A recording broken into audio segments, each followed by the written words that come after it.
ಕಾನೂನು ಬಾಹಿರ. ಆ ಸಂಬಂಧಪಟ್ಟ ವ್ಯಕ್ತಿಗಳನ್ನ ನೀವು ಇಮ್ಮಿಡಿಯೇಟ್ ಕ್ರಮ ತಗೋಬೇಕು. ಇಲ್ಲ ಅಂತಂದ್ರೆ ರೈಲ್ವೆ ಡಿಪಾರ್ಟ್ಮೆಂಟಿನ ಮೇಲೆ ನಾವು ಅವ್ರ ಮುಖಾಂತರ ಕಂಪ್ಲೇಂಟ್ ಕೊಡಬೇಕು ಇರುತ್ತ ಕಾನೂನುಬದ್ಧವಾಗಿ ಯೋಚನೆ ಮಾಡ್ತಾ ಇದ್ವಿ. ಜಿಲ್ಲಾ ರಕ್ಷಣಾಧಿಕಾರಿಗಳು ಈ ಕಡೆನೂ ಕಂಪ್ಲೇಂಟ್ ಕೊಡಬೇಕು. ಇನ್ನೂ ಕೂಡ DC ಅವ್ರು ಒತ್ತಾಯ ಮಾಡ್ತಾರೆ, ಈಗೇನು ಆ ಒಂದು ಜಾಗ ಕಾನೂನುಬದ್ಧವಾಗಿ ಕಾರ್ಪೊರೇಷನ್ ಸಲ್ಲಬೇಕು ಅನ್ನೋದನ್ನ ದಾಖಲೆ ಸಮೇತ ಕೊಟ್ಟಿದ್ದೀವಿ. ಆ ದಾಖಲೆ ಪರಿಶೀಲನೆ ಮಾಡಿ ನೀವು ಕಾರ್ಪೊರೇಷನ್ಗೆ ವಾಪಸ್ ಕೊಡುವಂತ ಪ್ರಯತ್ನ ನಡೆಸಿ ಜಿಲ್ಲಾಧಿಕಾರಿಗೆ ಒತ್ತಾಯ ಮಾಡ್ತೀವಿ. ಇಲ್ಲ ಅಂತಂದ್ರೆ ನಾನು ಹೇಳಿದೆ ಎಲ್ಲೆಲ್ಲೂ ಮುಂದಿನ ಎಲ್ಲೆಲ್ಲೂ ಹೋಗ್ಬೇಕು ಅಲ್ಲಿ ಹೋಗ್ತೀವಿ ಅಂತ, ಮತ್ತು ದೊಡ್ಡ ಹೋರಾಟವನ್ನು ಕೂಡ ನಾವು ತಗೋಬೇಕಾಗತ್ತೇನೆ ಅಂತ ಎಚ್ಚರಿಕೆಯನ್ನು ಕೂಡ ಮಾನ್ಯ ಜಿಲ್ಲಾಧಿಕಾರಿಗಳಿಗೆ ಒಂದ್ ಕಡೆ ಮತ್ತೊಂದ್ ಕಡೆ ರಕ್ಷಣಾಧಿಕಾರಿಗಳು ಒಂದ್ ಕಡೆ ಹೇಳಕ್ ಇಷ್ಟಪಡ್ತಾರೆ. ನೋಡ ಅವ್ರಿಗೇನು ದಾರಿ ತಪ್ಪಿಸಿದ್ರು SP ಅವರು DC ಅವರು ಅಂದ್ರೆ ಮೈದಾನದ ವಿವಾದ ಸುಖಾತ್ಯ ಇಲ್ಲಿಗೆ ಇದರಿಂದ ಸಾರ್ವಜನಿಕರು ಮುಕ್ತ ಅಂದ್ಬಿಟ್ರು. ಅಲ್ಲ ಹೌದಪ್ಪ, ಅವ್ರು ಹೇಳಿದ್ರು ದಾರಿ ತಪ್ಪಿಸಿದ್ರು. DC-ಗೂ SP-ಗೂ ಏನ್ ನಾವು ದಾಖಲೆಗಳು ಕೊಟ್ಟಿದೀವಲ್ಲ ಆ ದಾಖಲೆಗಳನ್ನ ಇವರು ಶಾಸಕರಿಗೆ ತೋರಿಸಿಲ್ಲ. ಅವರು ಆ ಮೈದಾನ ಬಿಟ್ಬಿಡ್ತೀವಿ ಇವತ್ತಿನಿಂದ ಫ್ರೀ ಆಗಿ ಅಂತ ಹೇಳಿದ ತಕ್ಷಣ ಅವರು ಸುಖ ಅಂತ್ಯ ಅನ್ನೋದನ್ನ ಒಪ್ಕೊಂಡ್ರು. ದಾರಿ ತಪ್ಪಿಸ್ಯಾರ ಅವ್ರಿಗೆ ಶಾಸಕರಿಗೆ. ಇಲ್ಲಿ ನನ್ನ ದಾಖಲೆ ಸಮೇತ ಕೊಟ್ಟಿದ್ದಕ್ಕೆ SP ಆಗ್ಲಿ DC ಆಗ್ಲಿ ಏನು ಉತ್ತರ ಕೊಡ್ತಾರೆ ಹೇಳಿ ನೋಡ. ನೋ, ನಾನು ಕೊಟ್ಟಿಲ್ಲ. ಎಲ್ಲಿ ಬಂದು ತೆಗೀರಿ. ನಾನೇನ್ ಹೇಳಿದ್ದೀನಿ, ಹೋರಾಟ ನಾವು ಮಾಡಿದೀವಿ. ಅದಕ್ಕೆ ಈಗ ಸಾರ್ವಜನಿಕವಾಗಿ ಆ ಜಾಗ ಬಳಸೋದಕ್ಕೆ ಅವಕಾಶ ಮಾಡಿಕೊಟ್ಟಿದ್ದಾರೆ. ಇದಕ್ಕೆ ಅಭಿನಂದನೆ ಸಲ್ಲಿಸ್ತೀನಿ. ಆದ್ರೆ ಮತ್ತೆ ಮುಂದಿಂದ ಓದಿಲ್ಲ ನೀವು. ಹೂನಣ್ಣ, ನಾನು ಹೇಳ್ತಾ ಇದ್ದೇನಲ್ಲ, ಅದನ್ನ ಜಾಗವನ್ನು ಮುಕ್ತ ಮಾಡಿಕೊಟ್ಟಿದ್ದಕ್ಕೋಸ್ಕರ ಸ್ವಾಗತ ಮಾಡ್ತೀನಿ ಅಂತ ಹೇಳಿದೀನಿ. ಮುಂದಿನ ದಾಖಲೆಗಳು ನಮ್ಮ ಖಾತೆ ಆಗ್ಬೇಕು, ಅದ್ರ ಬಗ್ಗೆ ಉತ್ತರ ಕೊಟ್ಟಿಲ್ಲ. ಅದನ್ನ ಸ್ಪಷ್ಟ ಮಾಡ್ತಾ ಇದ್ದೀನಿ. ಕಾನೂನು ಹೋರಾಟಕ್ಕೂ ಮುಂದುವರಿತೇವೆ ಮತ್ತು ಸಾರ್ವಜನಿಕರ ಜಾಗೃತಿ ಮಾಡಿ ದೊಡ್ಡ ಹೋರಾಟವನ್ನು ಕೂಡ ಶಿವಮೊಗ್ಗ ನಗರದಲ್ಲಿ ನಾವು ಮಾಡಲಿದ್ದೇವೆ. ಹಿಂದೆ ಚಾವತ ಸೋಮನ್ ಅವರಿದ್ದಾಗ ಕಮಿಷನರ್ ಆಗಿದ್ದ ಸಂದರ್ಭದಲ್ಲಿ ಅದರ ಖಾತೆಯನ್ನು ಮಾಡ್ಕೊಡಲ್ಲ ಅಂತ ವಜಾ ಮಾಡಿದ್ರು. ಯಾರು ಖಾತೆ ಮಾಡ್ಕೊಟ್ರು? ಅದೆಲ್ಲ ಡೀಟೇಲ್ ಇದೆಯಲ್ರಿ ನಿಮ್ಗೆ ಕೊಟ್ಟಲ್ಲ. ಅವರು ಖಾತೆ ವಜಾ ಮಾಡಿಲ್ಲ. ಆ ಖಾತೆ ಕಾನೂನು ಬಾಹಿರವಾಗಿ ಆಗಿದೆ. ಚೆಕ್ಬಂದಿ ಇಲ್ಲದೆ ಇರೋ ಕಾರಣ ಯಾವುದೇ ಕಾರಣಕ್ಕೆ ಬಿಡೋಲ್ಲ ಖಾತೆ ಮಾಡೋದಕ್ಕೆ. ಕರೆಕ್ಟ್. ಆ ಕಾಪಿ ನಿಮ್ಗೆ ಕೊಟ್ಟಿದ್ದೀನಿ. ಅದು DC-ಗೂ ಕೊಟ್ಟಿದ್ದೀನಿ. ಆ DC ಕಂಡಿದ್ಯೋ ಇಲ್ವೋ ನನಗೆ ಗೊತ್ತಿಲ್ಲ, ಅಥವಾ ಓದಿದಾರೋ ಬಿಟ್ಟಿದಾರೋ ಅದು ಗೊತ್ತಿಲ್ಲ. ಯಾರೋ ಹೈಸ್ಕೂಲ್ ವಿದ್ಯಾರ್ಥಿಗಳು ಕೊಟ್ಟರು ಕೂಡ ಅವ್ರು ಸ್ಪಷ್ಟವಾಗಿ ಹೇಳ್ತಾರೆ, ಇಲ್ಲಿ ಆಗಿರೋದ್ ಖಾತೆ ಕಾನೂನು ಬಾಹಿರ. ಜಿಲ್ಲಾಧಿಕಾರಿಗಳು ಅರ್ಥ ಆಗಲ್ವಾ? ಡಾಕ್ಯುಮೆಂಟ್ ಸಮೇತ ಕೊಟ್ರೆ ನಿಮ್ ಕಮಿಷನರೇ ಬರ್ರಿ ಯಾರು ನಿಮ್ಗೆ ಪತ್ರ.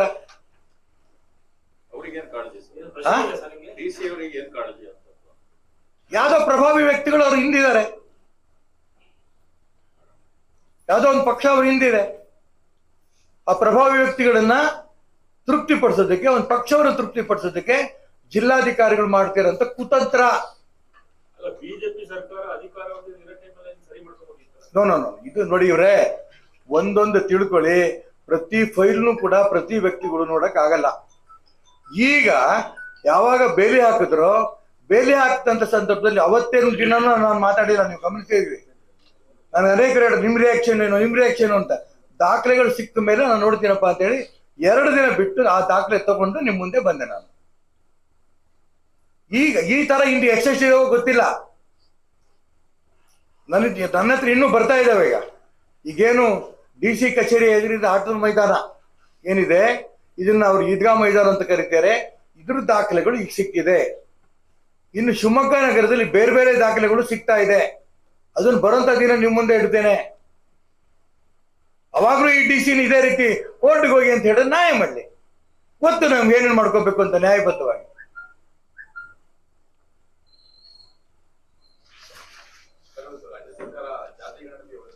ಜಾತಿ ಜನಗಣತಿ ವರದಿನ ಮಂಡನೆ ಮಾಡಿ ಅಂತ ಬಹಳ ದಿನದಿಂದ ನಮ್ಮ ಒತ್ತಾಯ ಇದೆ.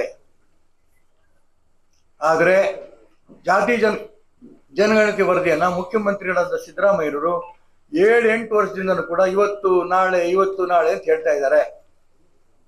ಇವತ್ತು ಮಂಡನೆ ಮಾಡಿದ್ರೆ ತುಂಬಾ ಸಂತೋಷ. ಇದಾದ್ಮೇಲೆ ವಿಧಾನಮಂಡಲಕ್ಕೆ ಬರಲಿ, ಅದು ಚರ್ಚೆ ಆಗಲಿ, ಸಾರ್ವಜನಿಕರ ಮುಂದೆ ಚರ್ಚೆ ಆಗಲಿ, ಯಾವುದು ಸರಿ ಇದೆ ಯಾವುದು ತಪ್ಪಿದೆ. ಚರ್ಚೆ ಆಗದೆ ಯಾವುದು ಹೊರಗೆ ಬರಕ್ಕೆ ಸಾಧ್ಯ ಇಲ್ಲ. ಅದೇ ರೀತಿ ಅನ್ವರ್ ಮಾನಪ್ಪಾಡಿ ವರದಿನೂ ಕೂಡ ಚರ್ಚೆ ತನ್ನಿ. ಅನ್ವರ್ ಮಾನಪ್ಪಾಡಿ ಅವ್ರದ್ದು ಮಾನ್ಯ DS ಶಂಕರಮೂರ್ತಿ ಉಪಸಭಾಪತಿ ಆದಂತ ಸಂದರ್ಭದಲ್ಲಿ ವಿಧಾನ ಪರಿಷತ್ತಲ್ಲಿ ಮಂಡನೆ ಮಾಡಿದ್ರು. ಅದನ್ನ ಚರ್ಚೆಗೆ ಇನ್ನೂ ಬಿಟ್ಟಿಲ್ಲ, ಅದನ್ನು ಚರ್ಚೆ ತನ್ನಿ. ಯಾವ ರಾಜಕಾರಣಿಗಳು ಎಷ್ಟೆಷ್ಟು ಆಸ್ತಿ ಲೂಟಿ ಮಾಡಿದ್ದಾರೆ ಅನ್ನೋದನ್ನ ಅನ್ವರ್ ಮಾನಪ್ಪಾಡಿ ತುಂಬಾ ಸ್ಪಷ್ಟವಾಗಿ ಇಟ್ಟಿದ್ದಾರೆ. ಅದ್ರ ಬಗ್ಗೆನೂ ಕೂಡ ಚರ್ಚೆ ಆಗಲಿ, ತನಿಖೆ ಆಗಲಿ. ಯಾಕಂದ್ರೆ ಸಾರ್ವಜನಿಕರ ಮಧ್ಯೆ ಇಷ್ಟು ಸಾವಿರಾರು ಕೋಟಿ ಆಸ್ತಿ ಲೂಟಿ ಮಾಡ್ತಾ ಇರೋದನ್ನ ದಿನೇ ದಿನೇ ಬಹಿರಂಗ ಆಗ್ತಾ ಇದೆ. ಇದು ವಾಪಸ್ ಖಂಡಿತ ಆಯಾ ಕಾರ್ಪೊರೇಷನ್ಗೋ ಸರ್ಕಾರಕ್ಕೋ ಬರುತ್ತೆ.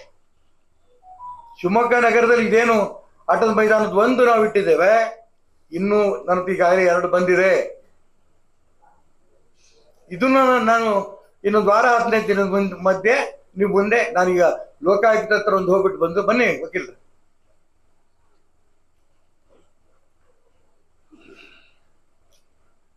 ಉಚ್ಚ ನ್ಯಾಯಾಲಯದ ನ್ಯಾಯಮೂರ್ತಿಗಳ ಹತ್ರ ನಮ್ಮ ಡೆಲಿಗೇಷನ್ ಹೋಗಿ ಬಂದ ನಂತರ, ಲೋಕಾಯುಕ್ತ ಹತ್ರ ಹೋಗಿ ಬಂದ ನಂತರ ಅವ್ರು ಇದೆಲ್ಲ ಕೊಟ್ಟು ಆಮೇಲೆ ನಾವು ಮುಂದೆ ಈ ಥರದ್ದು ಇನ್ನೂ ನನ್ನ ಗಮನಕ್ಕೆ ಇನ್ನು ಬಂದಿದೆ, ಅದನ್ನು ಕೂಡ ನಾನು ಉಳಿಸಿ ಕಾರ್ಪೊರೇಷನ್ ಆಸ್ತಿ ಮಾಡೋದಕ್ಕೆ ನಮ್ಮ ಹೋರಾಟ ಮುಂದುವರಿಸ್ತೀವಿ.